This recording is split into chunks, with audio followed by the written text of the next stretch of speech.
नमस्कार, बहुत बहुत स्वागत आपका मौसम तक चैनल पर। मैं हूं देवेंद्र त्रिपाठी। दोस्तों, आइए जानते हैं देश भर में 26 नवंबर को क्या कुछ बदल सकता है मौसम में। हालांकि कोई ज्यादा बदलाव होने की संभावनाएं नहीं है। और अगली जो स्लाइड में दिखाऊंगा आपको मॉडल चार्ट, जिसमें आप देखेंगे कि भारत का अधिकांश इलाका ड्राई बना हुआ है और ऐसे में आमतौर पर जहां पर बारिश की उम्मीदें हैं वहां पर लोगों को थोड़ा निराशा होती है। लेकिन ऐसे समझते हैं सैटेलाइट से तस्वीरों से एक सर्कुलेशन यहाँ पर बना हुआ है नॉर्थ तमिलनाडु एडजॉइनिंग प्लेसेस पर। और इसके अलावा अरबियन सी पर भी थोड़ी सी हलचल है, लेकिन वो इतनी बड़ी हलचल नहीं है कि भारत के जमीनी हिस्सों को ज्यादा प्रभावित कर सके। लेकिन कोस्टल वेस्टर्न कोस्ट पर कोंकण गोवा से लेकर दक्षिणी कोंकण गोवा और गोवा से लेकर कर्नाटक और केरल के तटीय इलाकों तक इसका प्रभाव यहाँ पर रहेगा। इसके अलावा यहाँ अंडमान व निकोबार द्वीप समूह के दक्षिण पूर्वी इलाकों में और दक्षिण पूर्वी बंगाल की खाड़ी के ऊपर एक साइक्लोनिक सर्कुलेशन डेवलप हो चुका है। और ये सर्कुलेशन धीरे धीरे इंटेंसिफाई जरूर होगा, लेकिन ज्यादा चांसेस इसके बहुत ज्यादा प्रभावशाली बनने के नहीं है। बात उत्तर भारत की तरफ की करें तो उत्तर भारत की तरफ जो डब्ल्यूडी आते हैं, फिलहाल अभी कोई स्ट्रांग वेदर सिस्टम नहीं दिखाई दे रहा है। लेकिन कश्मीर, हिमाचल और उत्तराखंड के तथा लद्दाख के अधिकांश इलाकों पर, कश्मीर, हिमाचल, उत्तराखंड में उत्तरी हिस्सों पर और लद्दाख में लगभग सभी जगहों पर थोड़े बादल दिखाई दे रहे हैं। ये ऊंचाई वाले बादल हैं। इन बादलों से उम्मीद करना बेमानी है। बारिश की उम्मीदें फिलहाल यहाँ पर नहीं होंगी, लेकिन ऐसे समझते हैं कहां पर क्या मौसम रह सकता है।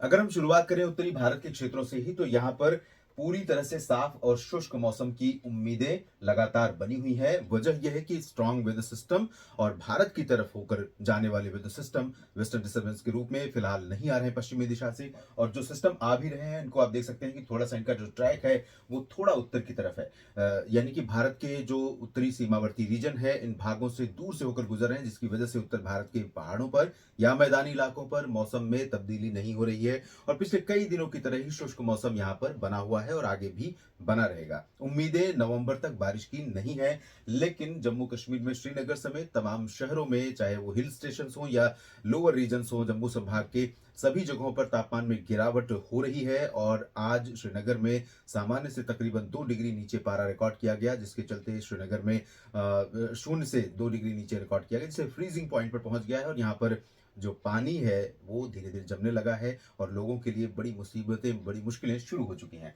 इसके अलावा हिमाचल प्रदेश तथा उत्तराखंड के इलाकों में भी तापमान में बड़ी गिरावट हुई है। अगर हम बात करें मैदानी इलाकों की, तो पंजाब, हरियाणा, दिल्ली और राजस्थान, उत्तर प्रदेश के भागों में उत्तर पश्चिमी हवाओं का प्रभाव लगातार जारी रहेगा और यहाँ पर तापमान में और गिरावट हो सकती है। चुरू में आज 5 डिग्री सेल्सियस तापमान रिकॉर्ड किया गया, जो सामान्य से 4 डिग्री कम है। दिल्ली में भी 4 डिग्री कम तापमान रिकॉर्ड किया गया, 7.6 डिग्री तक पारा यहाँ पर पहुंचा। इसके चलते यहाँ पर सर्दी बढ़ गई है, लेकिन दिन में अभी नॉर्मल टेम्परेचर बने हुए हैं, क्योंकि दिन में आसमान साफ हो रहा है और ब्राइट सनशाइन लगातार ग्राउंड लेवल तक पहुंच रही है। इस वजह से इन भागों में इस तरह का मौसम देखने को मिलेगा और कोई तब्दीली नहीं होगी।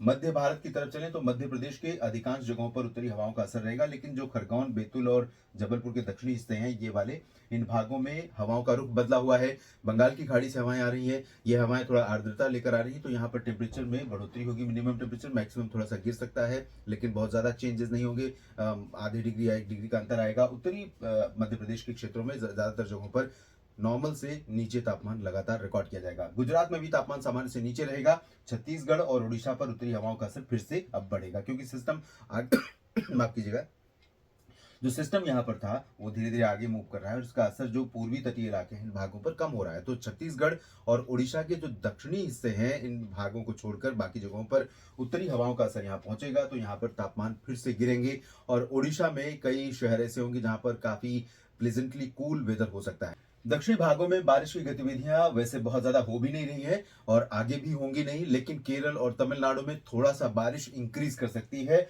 और यहाँ पर पंबन से लेकर कन्याकुमारी और तिरुचिरापल्ली, सेलम, कोयम्बटूर के बीच में, मदुरई के बीच में कुछ स्थानों पर मध्यम से तेज वर्षा रिकॉर्ड की जा सकती है। त्रिवेंद्रम से लेकर कोचीन के बीच में केरल में भी बारिश की इंटेंसिटी थोड़ी सी बढ़ सकती है, लेकिन बहुत ज्यादा चेंजेस नहीं है। दक्षिणी आंतरिक कर्नाटक और आंध्र प्रदेश की रायलसीमा और तटीय इलाकों में कुछ स्थानों पर लाइट रेन होने की संभावनाएं नजर आ रही हैं। गोवा और महाराष्ट्र के दक्षिणी तटीय इलाकों में और मध्य महाराष्ट्र के क्षेत्रों में, सतारा और सिंधुदुर्ग के बीच में कहीं कहीं पर बादल रहेंगे। कुछ स्थानों पर हल्की वर्षा हो सकती है। वैसे बादल तो दक्षिण भारत के कुछ इलाकों में, छत्तीसगढ़, उड़ीसा और दक्षिणी महाराष्ट्र में भी देखने को मिल सकते हैं। पूर्वी भारत के क्षेत्रों में फिलहाल क्लियर और ड्राई वेदर गया, पटना, दरभंगा, भागलपुर, किशनगंज, पूर्णिया, अररिया, सुपौल, सिवान, गोपालगंज समेत बक्सर, कैमूर तक ड्राई और क्लियर वेदर रहेगा।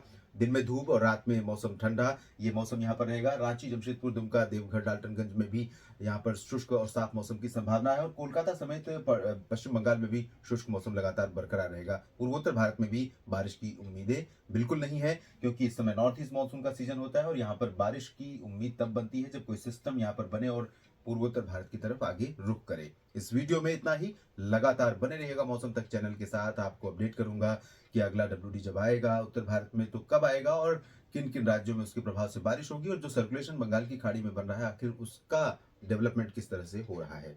धन्यवाद।